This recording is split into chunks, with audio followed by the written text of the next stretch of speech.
Remember these rules. You are not allowed to turn on the lights in the shop after sunset. Not even for a second. But auntie, the streetlights are broken. I can't see the thorns on the roses. I'll cut my hands. Then let them bleed. Do you think we have money to waste on your comfort? Your birthday is just another day of debt. I'm sorry. I forgot. I've locked the meter box. I'll check the usage tonight. If a single watt is spent on your vanity, you'll sleep in the cellar. Keep working in the dark so no one sees that face of yours. Kyomi, are you still here? It's midnight. Why are you sitting in the dark? Oh God. Your hands are covered in blood. Let me help you. Stop. What are you doing? Who told you to look at me? How many times have I told you to stay out of sight? You're a debt collector's dream, and here you are, witnessing a murder in the alleyway. Auntie, please. I just saw a man. He had tattoos on his neck. He looked like a monster. Silence. You didn't see anything. If the Mafia finds out you were watching, they'll burn this shop with us inside. That's the girl from the flower shop. They call her the ghost florist because she only works in the shadows. She's a top student, but her family treats her like a slave. Look at her. She's trembling, but she's still holding that birth certificate like it's a treasure. It's her birthday today. What a waste of such a beauty. Young Master Gong, the meeting with the syndicate is starting. They are waiting for your signal on the purge. Wait. Look at her eyes. She's not afraid of the dark. She's afraid of being seen. Let's go. Back to the house. Since you want to be a witness, you can learn what happens to people who talk. Auntie, wait. The shop is still open. Where are we going? Kneel in the dirt. Hold this crate of thorns above your head. From the day you were left on our doorstep, you were told, disobedience costs 20 lashes of the switch. You should know your place by now. The crack of the switch against the dirt was the only sound in the courtyard, a rhythmic, violent punctuation to the heavy silence of the night. Kyomi knelt with her arms trembling, the heavy wooden crate of thorned roses pressing into her shoulders. Her knees stung where the gravel bit into her skin, but she didn't dare shift. Above her, the shadow of her aunt, Martha, loomed like a gargoyle. Hold it higher, Martha hissed, the switch whistling through the air again. You think because you have a pretty face, you don't have to pay your way? That face is the only reason we haven't thrown you to the gutters yet. It's a commodity, Kyomi. And tonight, you almost ruined its value by letting a monster see you. Kyomi's natural curls were matted with sweat and dust, her glossy eyes fixed on a single crushed petal near her knee. She wanted to scream that the monster she had seen in the alley was already here, standing over her, but the words were lodged in her throat, choked back by years of conditioned silence. She was the ghost florist, a girl trained to be invisible, to be a tool for a family that viewed her existence as a ledger of unpaid debts. Suddenly, the heavy iron gates of the courtyard groaned, swinging open with a slow, deliberate screech that silenced even Martha's vitriol. A fleet of black sedans rolled into the cramped space, their headlights cutting through the darkness like twin blades. The engines died in perfect unison, leaving a vacuum of sound that felt more threatening than the switch. Martha stepped back, her bravado vanishing as she tucked the switch behind her back. From the lead car, a man stepped out. Gong Kyung-hwan didn't look like the men Kyomi's aunt usually dealt with. He wore a fitted black shirt, the top buttons undone to reveal the dark, intricate ink of a dragon's tail coiling up his throat. His black hair was styled with lethal precision, and his eyes, sharp, cold, and calculating, swept over the courtyard until they landed on the girl kneeling in the dirt. Kyomi's breath hitched. It was him, the man from the alley, the man whose hands had been stained with red just an hour ago. Now, those same hands, covered in tattoos that seemed to pulse in the flickering light, were tucked casually into his pockets. Is this the witness? Kyung-hwan's voice was a low baritone that vibrated in Kyomi's chest. He didn't look at Martha. His gaze was anchored to Kyomi's trembling form. Martha put on a jagged, terrifying smile. She's nothing, Great Master Gong. Just a girl who doesn't know when to close her eyes. I was just teaching her the cost of her curiosity. She won't speak. She knows the rules. Kyung-hwan walked toward them, his leather shoes crunching on the gravel. Every step felt like a heartbeat. He stopped directly in front of Kyomi. From her position on the ground, he looked like a god of the underworld, tall and immovable. He reached down, his tattooed hand closing around the edge of the heavy crate she was holding. With a single, effortless motion, he took the weight from her. Kyomi's arms collapsed to her sides, the sudden relief making her lightheaded. 20 lashes for a birthday girl? Kyung-hwan asked, his voice dropping to a dangerous whisper. He reached into his pocket and pulled out the crumpled birth certificate he had retrieved from the shop floor. Martha froze. I was just... How much? Kyung-hwan interrupted, his eyes finally snapping to Martha. The air in the courtyard seemed to drop 10 degrees. I beg your pardon. The debt, Kyung-hwan said, stepping closer to Martha, his presence forcing her to shrink back against the wall. The lights, the food, the space she occupies. Give me a number that buys her silence and her life. Martha hesitated, her greed warring with her fear. She named a figure that was astronomical, a price meant for a high-end luxury vehicle, not a girl in a pink florist apron. Kyung-hwan didn't blink. He gestured to one of his men, who stepped forward with a briefcase. Double it, he commanded.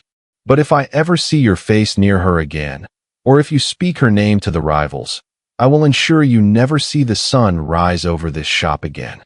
The briefcase was handed over, and Martha snatched it with trembling, eager hands, her maternal concern vanishing the moment the locks clicked open. Kyomi watched the exchange in a daze. She had been bought.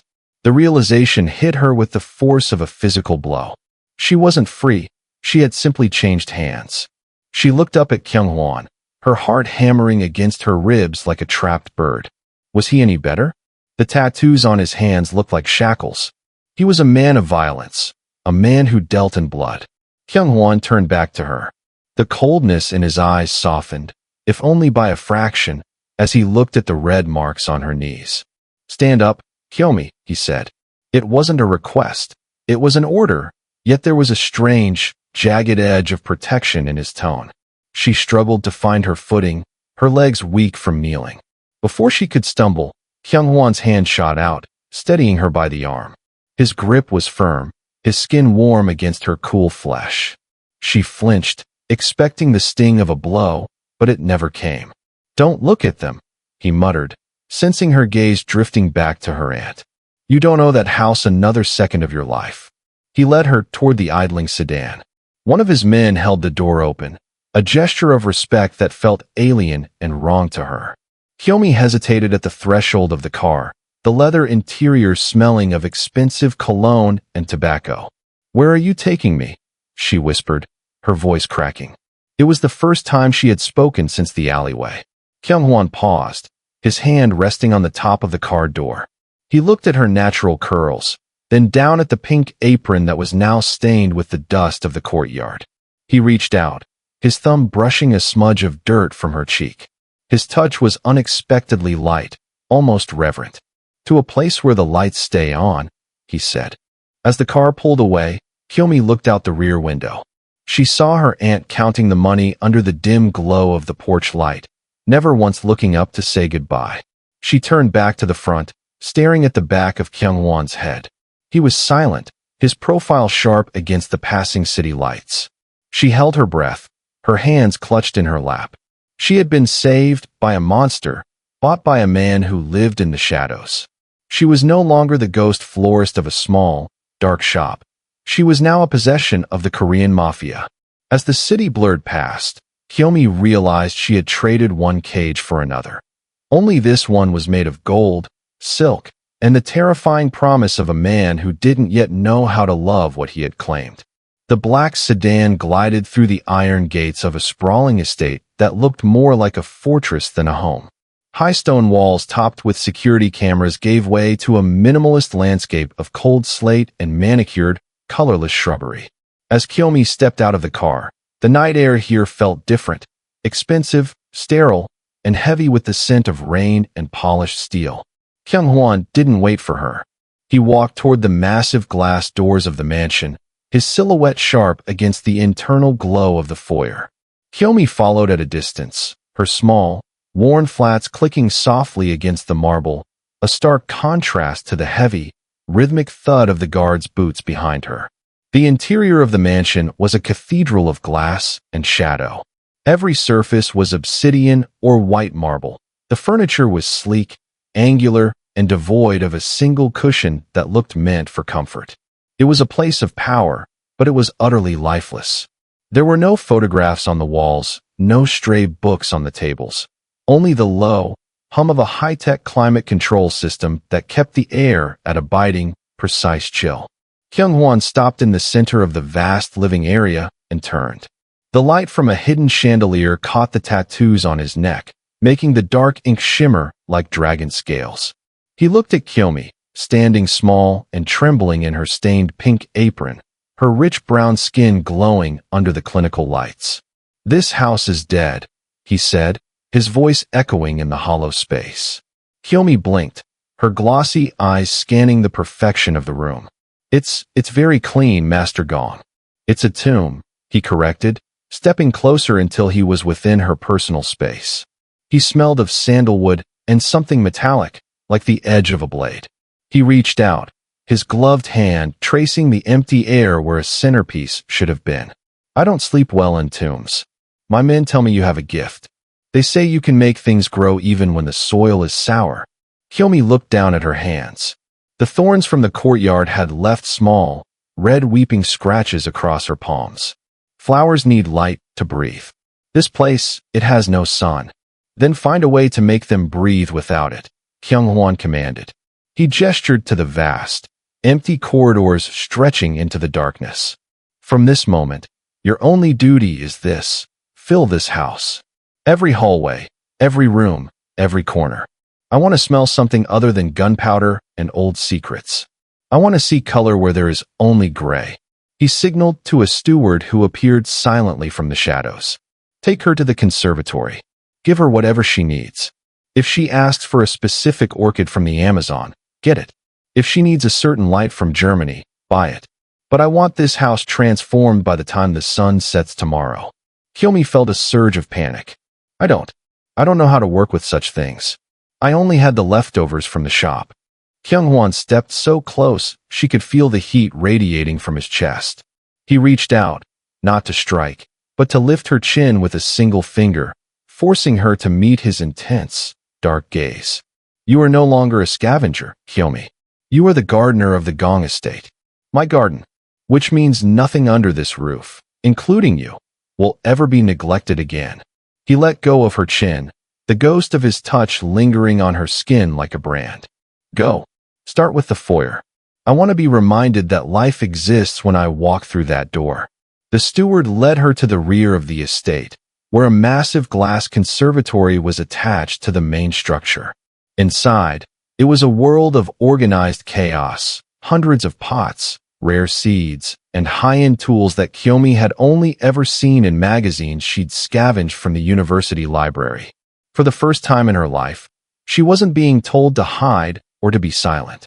She was being told to create. As the night progressed, Kyomi lost herself in the work. It was the only way to drown out the fear of the man who had bought her. She shed the pink apron, her cream dress swaying as she moved between the rows of plants. She chose deep, blood-red peonies for the entryway, a nod to the violence that brought her here, and soft, white lilies for the corridors to mimic the peace she hoped to find. She worked until her natural curls were frizzy from the humidity of the greenhouse and her back ached. But for the first time, the ache was her own, not a result of Martha's switch. In the early hours of the morning, as she was placing a towering arrangement of bird of paradise and trailing ivy in the main hall, she felt a presence behind her. Kyung-hwan was standing on the mezzanine, looking down at her.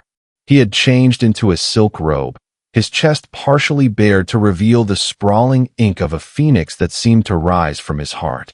He watched her move, his expression unreadable, but his eyes followed the fluid grace of her hands as she tucked a stray leaf into place. Kyomi looked up, her breath catching. Is it too much?" she asked, her voice small. Kyung-hwan looked around the room. The cold marble was now broken by bursts of vibrant orange, deep green, and soft violet. The oppressive silence of the mansion had been replaced by the faint, sweet scent of damp earth and nectar. "It's a start," he said, his voice softer than she had ever heard it. He walked down the stairs, his movements as predatory as a panther's. When he reached the bottom, he didn't look at the flowers. He looked at her. He reached out and plucked a small, white jasmine bud from a tray she was carrying. He held it up, the delicate flower looking tiny against his scarred, tattooed knuckles. "Tomorrow is the 17th, he said, almost to himself. Kyomi froze. The 17th. Her birthday. The day she had been told to forget every year of her life. "Do you know what day that is?" he asked, his eyes locking onto hers. Kyomi swallowed hard, her heart hammering. "It's just another day of work, Master Gong." Kyung-hwan's jaw tightened. He crushed the jasmine bud between his fingers, the scent of the bruised petals filling the space between them. "Not in this house," he whispered. He turned and walked away, leaving Kyomi standing in the middle of her new, beautiful cage. She looked at the crushed white petals on the floor and realized that while she had filled his house with life, she had no idea what kind of life he was planning for her. The Mafia's garden was blooming, but Kyomi knew that even the most beautiful flowers could be choked by the very hands that claimed to protect them. The morning of the 17th arrived not with a celebration, but with the cold, rhythmic precision of the Gong estate. Kyomi had slept fitfully on the edge of the silk-sheeted bed in the guest wing, her ears straining for the sound of Martha's switch or the heavy tread of Kyung-hwan's boots. When the sun finally began to bleed through the floor-to-ceiling windows, it illuminated the work she had finished hours before. The mansion was no longer a tomb. It was a vibrant, breathing forest of petals and perfume, yet Kyomi felt more like a ghost than ever. She was in the conservatory, obsessively trimming the stems of fresh hydrangeas to avoid the crushing weight of her own thoughts, when a shadow fell across the workstation. She didn't have to look up to know it was him. The air always seemed to tighten in his presence, charged with a magnetic, dangerous energy. Kyung-hwan wasn't wearing his suit jacket. His black shirt was rolled up to the elbows, revealing the intricate ink of a snarling tiger that stretched across his forearms. In his hand, he held a small, leather-bound folder, her discarded bag from the night of the witness. "I went through your things," he said. His voice was flat, but there was an undertone of something sharp, like a blade being drawn across silk. Kyomi's heart skipped. She dropped the shears, the metal clattering against the stone floor. "I'm sorry. I didn't mean to leave a mess. I'll take it back, Quiet," he commanded, though not unkindly. He stepped forward and laid her birth certificate and a tattered state ID on the potting bench, right next to a cluster of white lilies. 20 years, Kyomi. She looked down at the documents. The ink was faded, the edges frayed from years of being hidden under her mattress. To her, they were just papers that proved she owed a debt to a family that didn't want her. To him, they seemed to be a map of a crime scene. "Your records show no school photos since you were 10, Kyung-hwan continued, his dark eyes tracking the slight tremor in her hands. "There are no medical records for checkups, no travel visas, no bank accounts. And today," he paused, his jaw tightening so hard a muscle pulsed in his cheek. "Today is the 17th. You are 20 years old today." Kyomi forced a small, brittle smile. "It's just a number, Master Gong. Auntie always said birthdays were for people who contributed. I was just a mouth to feed. Celebrating would have been wasteful." The silence that followed was suffocating. Kyung-hwan reached out, his tattooed hand hovering over the birth certificate before he slammed it shut. The violence of the movement made her flinch, her shoulders hunching by instinct. "Wasteful?" he repeated, the words sounding like a curse. He turned away from her, paced the length of the glass wall, and then turned back, his face a mask of controlled fury. "I have spent my life surrounded by men who kill for pride, for territory, for blood. But I have never met a monster quite like the woman who raised you. To steal a child's name is one thing. To steal the very day of her birth, that is a special kind of evil." "It's okay," she whispered, her glossy eyes filling with unwanted heat. "I'm used to it." "That is exactly why it is not okay," he snapped. He was in her space again, his presence overwhelming. He didn't touch her, but the protective rage radiating from him was so physical she could almost feel it against her skin. You speak of yourself as if you are a shadow, a ghost. You think you are here because you are a witness I need to silence, or a gardener I need to employ. He leaned down, his face inches from hers. Look at me, Kyomi. She looked up, her rich brown skin pale with nerves. In his intense, dark eyes, she didn't see the reflection of a slave or a debt. She saw a reflection of a woman. Today, you will not touch a single thorn, he said, his voice a low, vibrating growl of authority. You will not hide in the dark to save electricity. You will not apologize for existing. What do you want me to do? She asked, her voice trembling. You are going to learn what it feels like to be the center of a world, he replied. He reached into his pocket and pulled out a phone, barking a command in Korean to someone on the other end. When he hung up, he looked back at her, his expression softening into something devastatingly protective. My men are at the florist shop now, he said casually, as if he were discussing the weather. They are removing everything that belongs to you. And as for your auntie, he paused, a dark, predatory smirk touching his lips. She is currently discovering that some debts can never be repaid with money, especially the debt of 20 stolen years. Kyomi felt a chill go down her spine. You didn't kill her? Death is too quick for someone who spent 2 decades slowly killing a soul, Kyung-hwan said. He reached out and, for the first time, tucked a soft natural curl behind her ear. His fingers were calloused and scarred, but the gesture was so tender it made her breath hitch. She will live, but she will never have a moment of peace again.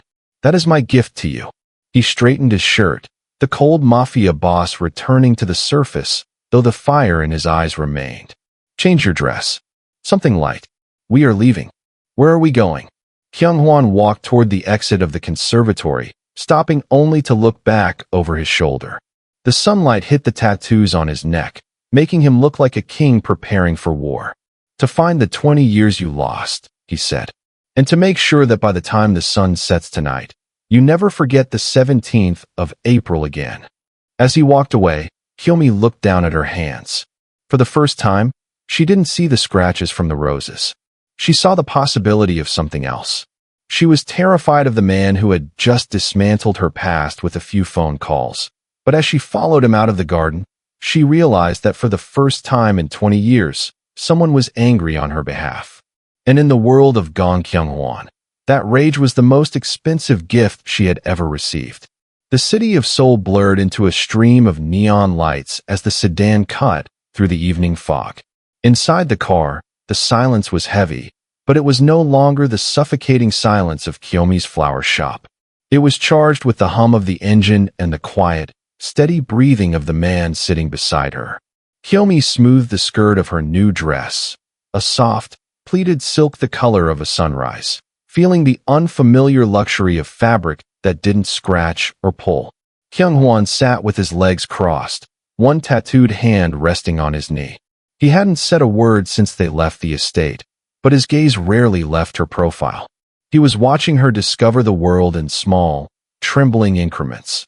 The way she stared at the bright billboards, the way she flinched when the car moved too fast, and the way she held her own hands as if she were afraid they might break. The car slowed to a halt in front of a secluded building tucked away in the hills overlooking the Han River. It wasn't a crowded restaurant or a loud club. It was a private villa, the kind of place where the powerful came to disappear. As the doors were opened by men in silent, sharp suits, Kyung-hwan stepped out and offered his hand to her. Kyomi stared at his palm. The dark ink of a tiger's eye peered back at her from his skin. She hesitated, then placed her hand in his. His grip was warm and absolute, pulling her gently from the car and onto a path lined with glowing lanterns. Where are we? She whispered, the cool river breeze catching her natural curls. A place where the world cannot reach you, Kyung-hwan replied. He led her to a terrace that seemed to float above the city. In the center stood a single table, draped in white linen and illuminated by the soft flicker of candles. There were no menus, no waiters hovering nearby. Only the distant hum of the city and the scent of the expensive lilies she had arranged earlier that day, which Kyung-hwan had ordered to be brought here. He pulled out her chair, waiting until she was seated before taking his place opposite her. For a moment, Kyomi felt the old urge to apologize, to tell him she wasn't hungry, that the effort was too much for someone like her. But when she looked at him, she saw the hard line of his jaw and the intensity in his eyes, and the words died in her throat. He wasn't doing this for her permission. He was doing it to rewrite her reality. A chef appeared silently, placing a small, elegant plate in front of her. It wasn't a meal, but a single, perfect slice of cake. It was layered with gold leaf, fresh cream, and dark, shimmering berries. Beside it sat a small silver cup of what looked like clouds. "You've never had a birthday cake, Kyomi," Kyung-hwan said, his voice dropping to a low, melodic vibration. "And you told me once that you had never tasted real cream. Only the powdered milk your aunt kept in the back of the pantry." Kyomi looked at the cake. To anyone else, it was a dessert. To her, it was a terrifying symbol of everything she had been told she didn't deserve. Her eyes grew glossy, the candlelight reflecting in the unshed tears. "I don't know how," she admitted, her voice barely audible. "Then let me show you," he said. He didn't pick up a fork. He watched her, his expression unreadable, but his focus entirely on her lips. Kyomi took a small, hesitant bite. The sweetness hit her tongue first, rich, deep, and complex, followed by the cool, airy weight of the cream. It melted instantly, a sensation so pure it felt like a shock to her system. She closed her eyes, a small, involuntary sound escaping her throat. For a second, the memory of Martha's cold porridge and the dark, dusty shop vanished. There was only this, the taste of something made purely for pleasure. When she opened her eyes, Kyung-hwan was leaning forward, his elbows on the table. He looked satisfied, a dark, predatory sort of pride reflecting in his gaze. "Is it enough?" he asked. It's too much," she whispered, a single tear finally escaping and rolling down her deep brown skin. "I don't understand why you're doing this. You don't even know me." Kyung-hwan reached across the table. He didn't wipe away the tear. Instead, he caught it on the pad of his thumb, his tattooed knuckles brushing her cheek. He held it there for a heartbeat too long, a gesture of intimacy that felt more dangerous than any threat. "I know that you treat flowers with more tenderness than most people treat their children," he said. "I know that you carry 20 years of silence in your lungs. And I know that I am the only man in this city who can give you back what was stolen." He pulled his hand away, but his gaze remained locked on hers. "Tonight, you are not a florist, and you are not a witness. You are the guest of Gong Kyung-hwan. If you want the moon, I will find a way to pull it from the sky. For now, just eat. Taste everything. For the first time, nothing is forbidden." As the night progressed, he watched her. He didn't eat much himself. He seemed to derive a strange, dark hunger simply from watching her experience things for the first time. The way she marveled at the taste of chilled grapes, the way her eyes widened at the spark of a vintage champagne she was only allowed a sip of, and the way she slowly began to lean into the luxury instead of shrinking from it. By the time the final course was cleared, the moon was high and silver over the Han River. Kyomi felt a warmth spreading through her chest that had nothing to do with the wine. She looked at the man across from her, this monster, this king of the underworld, and saw the way he watched her. He looked like a man who had found a rare, delicate orchid in a field of weeds and was deciding exactly how much blood he was willing to spill to keep it from wilting. "Thank you," she said, her voice stronger than before. "For the cake.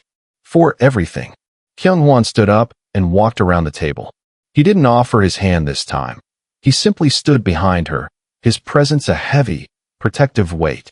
"This was just the beginning, Kyomi," he whispered into her ear, his breath hot against her skin. "I told you, I'm going to find every year you lost. And I'm going to make sure that the next time someone asks you who you are, you don't answer with a debt. You answer with my name." As they walked back to the car, Kyomi looked at her reflection in the glass of the villa doors. She looked the same, yet entirely different.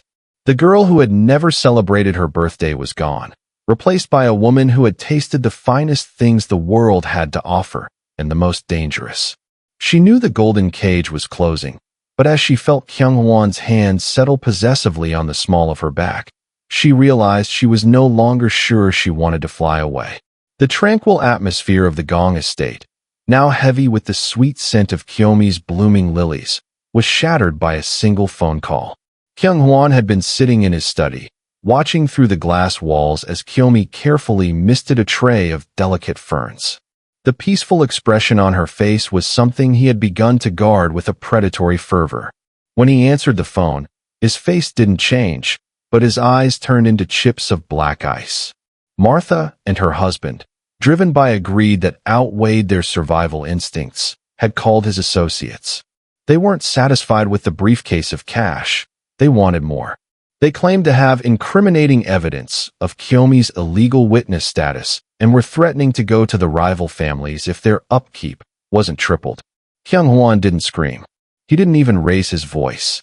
He simply stood up, adjusted his cuffs, and walked out to the garden. "Put down the shears, Kyomi," he said. The tone wasn't harsh, but it had the weight of an executioner's axe. "We're going for a drive. There's a loose thread from your past that needs to be cut." Kyomi felt the familiar cold sweat break out across her neck. She followed him to the car, her heart drumming a frantic rhythm against her ribs.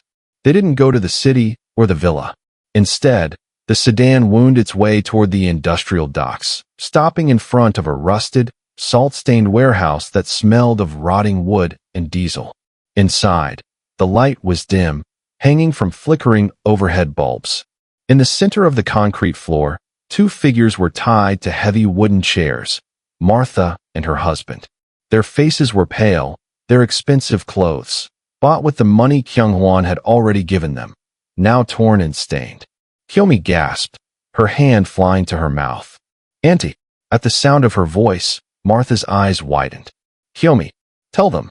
Tell this monster to let us go. We're your family. We raised you when no one else would." Kyung-hwan walked into the circle of light, his presence swallowing the room. He didn't look at the couple. He looked at Kyomi. He reached out and gripped her shoulder, his hand a heavy, grounding force.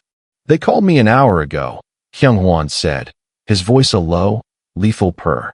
"They think you are a product they can sell twice. They think that because I showed mercy once, I am a man who can be bargained with." "We just wanted what's fair," the husband shouted, his voice cracking.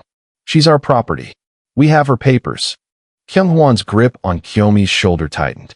He pulled a small, silver lighter from his pocket and flicked it open.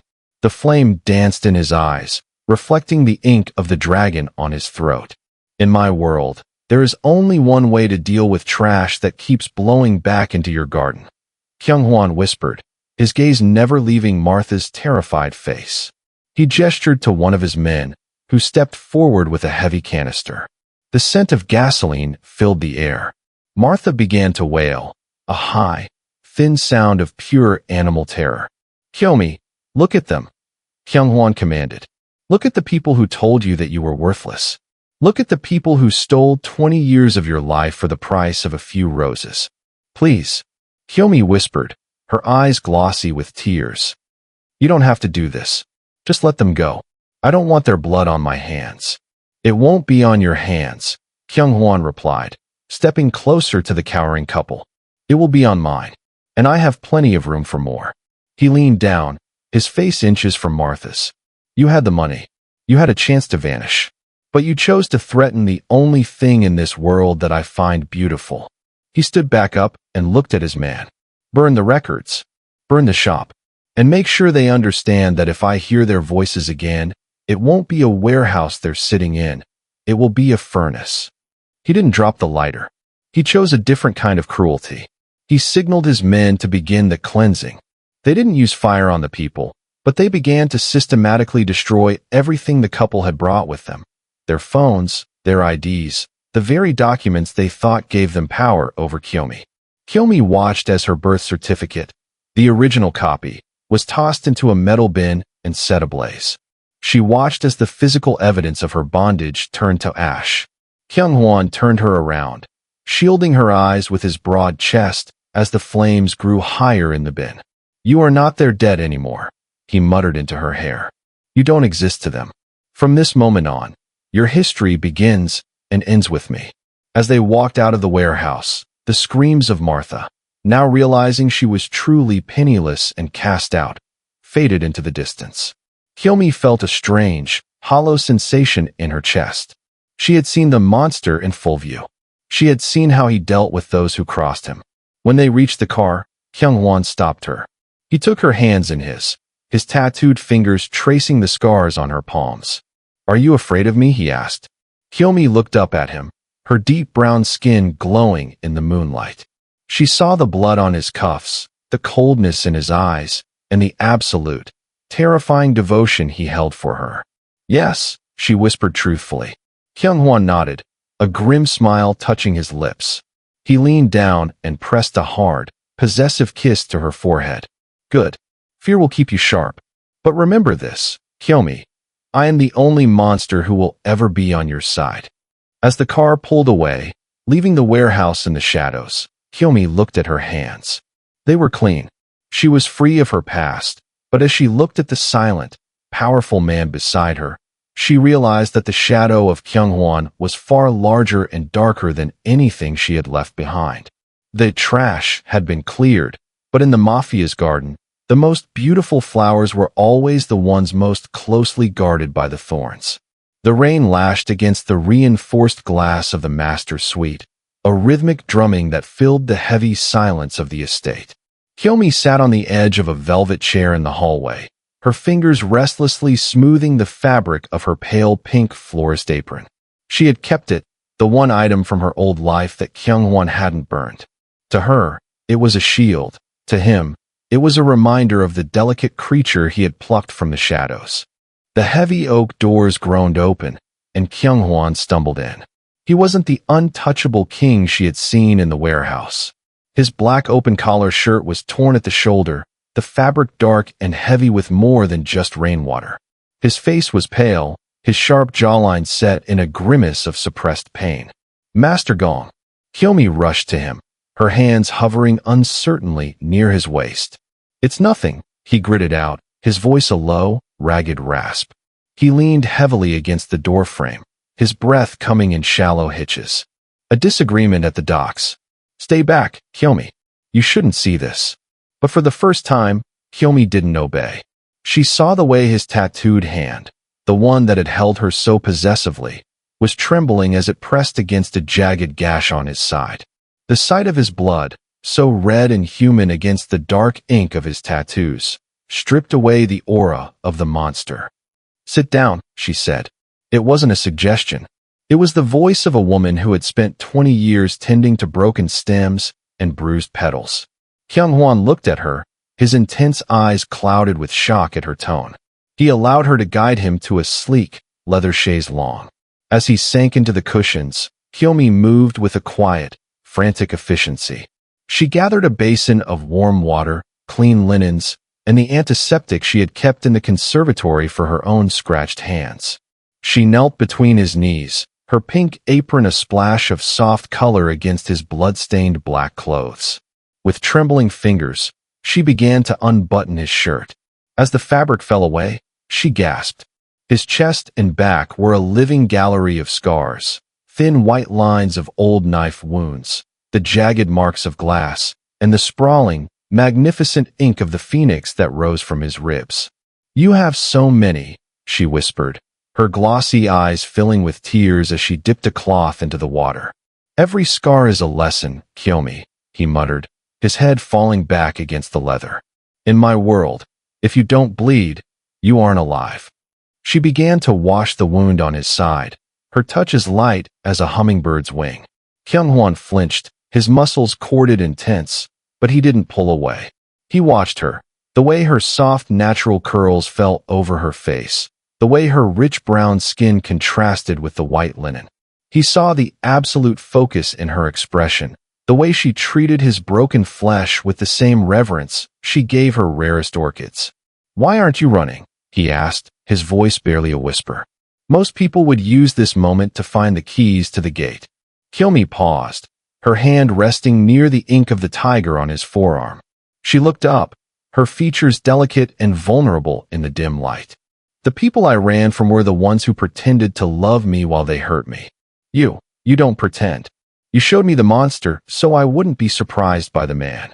She applied the antiseptic, and Kyung-hwan let out a sharp, hissed breath, his hand instinctively snapping out to grab her wrist. His grip was tight, his dark tattoos stark against her skin. For a moment, the dangerous Mafia boss was back, his eyes searching hers for a hint of betrayal. But Kyomi didn't flinch. She leaned forward, her breath warm against his cool skin, and softly blew on the wound to ease the sting. The tension in Kyung-hwan's hand vanished. His grip softened, his thumb tracing the pulse point in her wrist. He looked at her, really looked at her, not as a possession or a witness, but as the only person who had ever seen him bleed without trying to take his crown. "You're wearing that apron again," he noted, his voice thick with an emotion he couldn't name.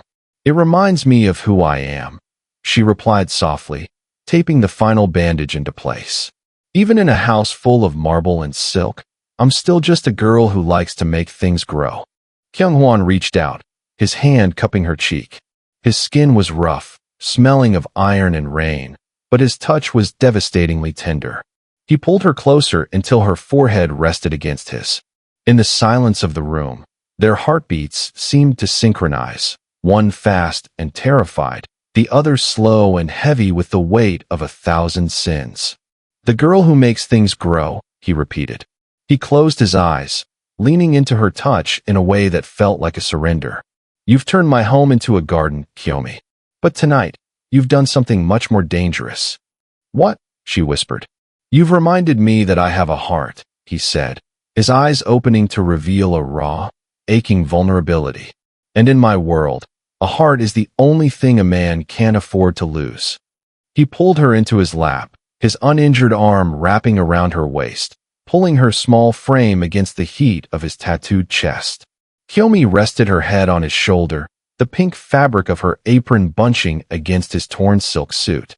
Outside, the storm continued to rage, but inside the circle of his arms, the world felt still. For the first time, Kyomi didn't feel like a bird in a cage. She felt like a secret kept safe. She had seen the man behind the tattoos, the wounds beneath the power, and as she closed her eyes, she realized that the Mafia boss hadn't just claimed her life. He had given her his own. The suit was torn, the apron was stained, but in the wreckage of the night, something new and terrifyingly beautiful had begun to bloom. The evening of the 17th reached its peak with a sky the color of a bruised plum. Inside the Gong estate, the air was thick with the scent of 10,000 blooms. Kyomi stood in the grand ballroom, her heart racing as she looked at the transformation. Kyung-hwan had transformed the sterile marble hall into a literal Garden of Eden. Strings of fairy lights hung like fallen stars from the mezzanine, and a single, long table sat in the center, topped with a cake so magnificent it looked carved from ivory. She wore a gown of shimmering midnight blue, a gift left on her bed that morning, but she still felt the ghost of the pink apron against her skin. She was waiting for him, the man who had promised to find her lost years. Kyung-hwan was in his study, adjusting the heavy platinum watch on his wrist. Tonight was supposed to be the final blow against her past, a gala to announce her name to the underworld, not as a witness, but as his equal. He looked at the small velvet box on his desk containing a necklace of black diamonds. It was a shield in the form of jewelry. "Master Gong."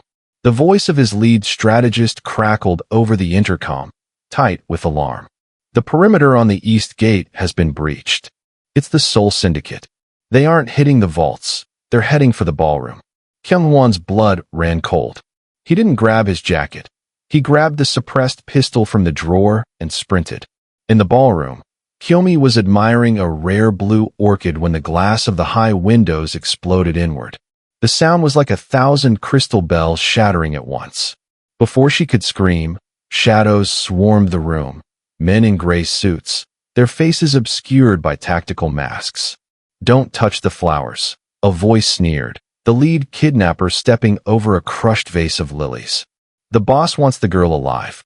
She's the only leverage that works on the monster." Kyomi backed away, her heels clicking frantically against the marble. "Please stay back." She reached for a heavy brass Florist pedestal, ready to swing it, but a hand clamped over her mouth. The scent of chemicals, chloroform, filled her senses, mocking the sweet perfume of the lilies. As her vision began to blur, she saw the doors of the ballroom burst open.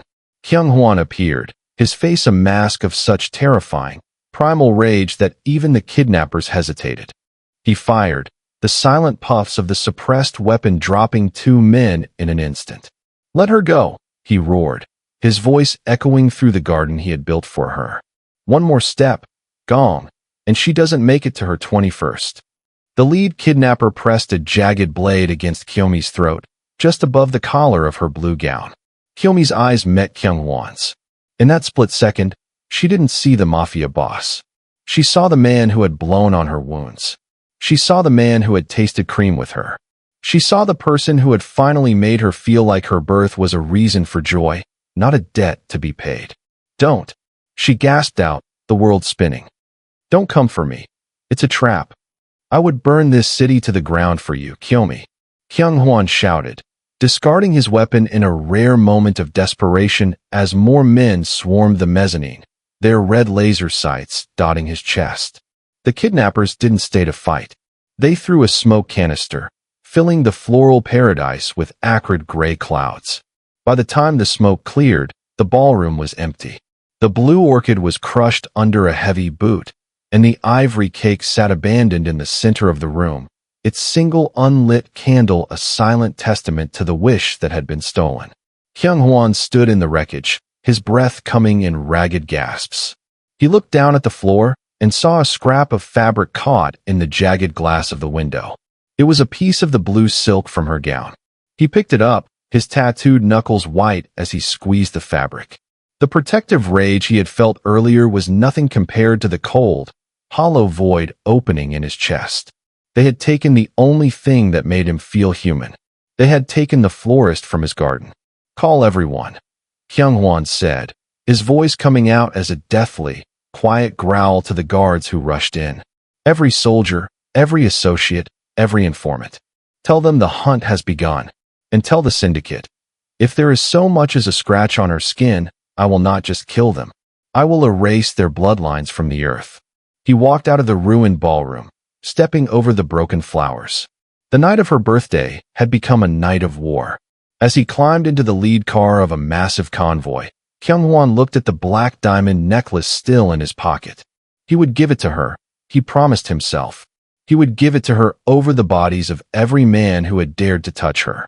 The Mafia boss had lost his heart, and now, the world was about to find out exactly how dangerous a heartless man could be. The basement of the syndicate's stronghold was a tomb of concrete and shadow, smelling of damp earth and the metallic tang of fear. Kyomi was bound to a rusted chair, her midnight blue gown torn at the hem, her natural curls dampened by the humid air. Across from her, the rival leader, a man whose soul had clearly withered long ago, toyed with a jagged blade. "Your monster is tearing the city apart to find you," the man sneered, leaning into Kyomi's space. "He's burning warehouses, sinking ships, and breaking every code of the underworld. All for a girl who smells like dirt and lilies. Tell me, what makes you so special?" Kyomi looked up at him, her glossy eyes wide but remarkably steady. "It's not me," she whispered, her voice cracking but clear. "It's the fact that for the first time in his life, he has something he's afraid to lose. And you were foolish enough to be the one to show him that." Before the man could respond, the heavy steel doors of the vault didn't just open, they vanished. A controlled explosion rocked the room, sending a shockwave of dust and debris through the air. Through the settling grit, a figure emerged, silhouetted against the fire raging in the hallway. Gong Kyung-hwan didn't look like a man. He looked like a force of nature. His black shirt was soaked through with the blood of the men he had cut down to get here, the tattoos on his neck and hands appearing almost alive in the flickering light. He held a katana in one hand, the blade dripping a slow, rhythmic crimson onto the concrete floor. "Get away from her," Kyung-hwan said. The voice wasn't a shout. It was a low, vibrating growl that seemed to vibrate the very air in the room. "One move and she dies, Gong," the rival leader shrieked, grabbing Kyomi by the hair and pressing the blade to her throat. Kyung-hwan didn't stop. He didn't even slow down. He moved with a predatory grace that defied human reaction. In one fluid motion, he closed the distance, the steel of his blade singing as it cut through the air. The rival leader didn't even have time to scream before the hand holding the knife was severed from his wrist. Kyomi squeezed her eyes shut as the man collapsed, wailing in agony. She felt warm, tattooed hands fumbling with her restraints. When she opened her eyes, Kyung-hwan was kneeling before her. The terrifying mask of the Mafia boss had cracked, revealing a raw, desperate panic. "Kyomi," he gasped, his voice breaking as he sliced through the ropes. "Kyomi, look at me. Did they touch you? Tell me where they touched you." She fell forward into his chest, her head resting against the blood-stained silk of his shirt. "I'm here," she sobbed, her hands clutching at the ink of the phoenix on his ribs. "You came for me. I told you," he whispered, burying his face in her curls, his body shaking with a relief so profound it looked like pain. "I would burn the world to keep you safe."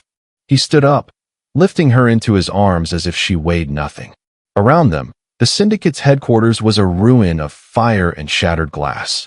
His men moved through the shadows like reapers, finishing the work he had started. Kyung-hwan walked through the carnage, his gaze fixed solely on the woman in his arms. As they stepped out into the cool night air, the sunrise was beginning to break over the horizon, a pale, fragile gold that touched the edges of the smoke-filled sky. Kyung-hwan carried her toward the idling sedan, but he stopped for a moment, looking back at the burning building. "It's over, Kyomi," he said, his voice regaining its steel. "They are gone. Every last one of them. No one will ever use you to get to me again." "Because you're too powerful?" she asked softly. He looked down at her, the light of the rising sun illuminating the scars on his face and the depth of the devotion in his eyes. "No," he replied. "Because they finally saw what happens when someone tries to take the only thing I value more than power." He settled her into the car, wrapping her in his own suit jacket, which still smelled of sandalwood and the chaos of the night. As the car pulled away, leaving the ruins of his rivals behind, Kyomi looked at her hands. They were trembling, but they were safe. The ghost florist had been rescued from the darkness one final time. Kyung-hwan took her hand, his tattooed fingers interlacing with hers, his thumb tracing the scratches from the roses. He didn't say anything, but as he pulled her closer to his side, Kyomi realized that the blood on his hands and the petals in her hair were now part of the same story. The war was over, and as the morning light filled the car, she realized that for the first time in 20 years, she wasn't just surviving a birthday. She was starting a life. The scent of gunpowder and salt had been completely scrubbed from the air of the Gong estate, replaced by the overwhelming, sweet fragrance of white lilies, jasmine, and rare blue orchids. The mansion was no longer a tomb or a fortress. It had become a sanctuary. Every hallway Kyomi walked through was a testament to the life she had breathed into the cold marble, and every petal remained unbruised, guarded by the silent, lethal men who now treated the ghost florist as the heartbeat of the house. Kyomi stood at the entrance of the grand conservatory, her fingers lightly tracing the silk of her new dress, a soft, blush-pink gown that felt like a petal against her skin. The moonlight filtered through the glass dome above, casting silvery beams across the lush greenery. She felt a presence behind her, a familiar heat that settled the frantic rhythm of her heart before she even turned around. Kyung-hwan stepped into the light. He had discarded his suit jacket, his black silk shirt unbuttoned at the collar to reveal the phoenix tattoo that rose toward his jaw. He looked tired, the shadows of the war still lingering in the sharp lines of his face, but when his eyes found hers, the hardness melted into a look of raw, unshielded devotion. "You're late for your own celebration," he said, his voice a low, melodic rumble that made her breath hitch. "I was just looking at the lilies," she whispered, stepping toward him. "I never thought I'd see them bloom like this again after the ballroom." Kyung-hwan reached out, his tattooed hand closing gently around hers. He didn't pull her. He led her toward the center of the conservatory, where a small, circular table was hidden beneath a canopy of trailing ivy and hanging wisteria. On the table sat a simple, elegant cake, glazed in white chocolate and topped with a single, unlit candle. "The 17th isn't over yet," Kyung-hwan murmured. He pulled a silver lighter from his pocket, the same one he had used to burn her past to the ground, and flicked it open. The flame danced in his dark eyes as he leaned down and lit the wick. The tiny light flickered between them, a fragile but steady glow in the vast, silent estate. Kyomi stared at it, her glossy eyes filling with tears that finally felt like joy rather than grief. For 20 years, she had lived in the dark to save a few pennies for people who hated her. Now, she stood in a palace of light, kept safe by a man the world feared. "Make a wish, Kyomi," he commanded softly. She looked up at him, her rich brown skin glowing in the candlelight. "I don't need to. Everything I ever wanted, it's standing right here." Kyung-hwan's jaw tightened, an intense emotion flitting across his features. He reached into his pocket and pulled out the black diamond necklace, the stones catching the light like shards of a midnight star. He stepped behind her, his hands steady as he fastened the cold gems against her throat. The weight of it was a promise, a shield that told the world she belonged to the Yama of Soul. "You will never have to work in the dark again," he whispered against her ear, his breath hot and grounding. "You will never have to wonder if you are worthy of a song or a gift. From this moment on, your life isn't measured by the debts you owe, but by the years we will spend together." Kyomi leaned back against his chest, her head resting on his shoulder. She could feel the steady thrum of his heart through his shirt, the heart that he had claimed was a liability, yet had given to her so freely. She closed her eyes and blew out the candle, the smoke curling into the air like a secret. "What did you wish for?" he asked, his arms wrapping possessively around her waist, pulling her small frame into his heat. Kyomi turned in his arms, her hands coming up to rest on his tattooed chest, feeling the scars beneath the silk. She smiled, a real, radiant smile that reached her eyes for the first time in her life. "I wish for next year," she said, "and the year after that. I wished for every birthday I haven't had yet, as long as they start and end with you." Kyung-hwan leaned down, his lips brushing hers in a kiss that tasted of sugar, salt, and the absolute finality of a soul claimed. Outside the glass walls, the city of Seoul continued its frantic, violent pace, but inside the Mafia's garden, the world was still. The girl who had never celebrated her birthday had finally found her home, and the man who had lost his heart had finally found a reason to keep it beating. As the moon reached its zenith, the first candle of her new life went out, but the light in the garden remained, a flame that no rival, no debt, and no shadow would ever be able to extinguish. The story of the Mafia boss and the florist serves as a poignant exploration of the transformative power of recognition and the reclamation of human dignity. At its core, the narrative transcends the dark allure of the underworld to provide a profound educational angle on the psychological impact of emotional neglect. Kyomi's journey illustrates that the most restrictive cages are often not built of iron bars, but of the internalized belief that one is unworthy of space, celebration, or a voice. By depicting a woman who had never celebrated her birth, the story highlights how systemic abuse can strip an individual of their very identity, reducing a human life to a mere instrument of debt and utility.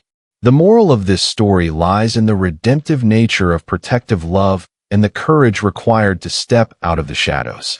It suggests that while past trauma may leave deep scars, much like the tattoos and wounds that mark Kyung-hwan, those scars do not dictate one's future value. Kyung-hwan, despite his violent world, represents the catalyst of agency. He does not merely save Kyomi, but provides the resources and safety for her to save herself from the ghost she was forced to become. Furthermore, the story underscores the importance of visibility. To truly love someone is to see the lost years they carry and to honor their existence through acts of intentional kindness. It teaches that every person is deserving of a first taste of freedom and that beauty can bloom in the harshest environments if given the proper light. Ultimately, the conclusion reinforces a universal truth. We are not defined by the cruelty of those who raised us, but by the strength we find when someone finally looks at us and decides we are worth the world. Kyomi and Kyung-hwan's bond proves that while power can rule a city, only empathy can truly rule a heart, turning a life of survival into a life of purpose.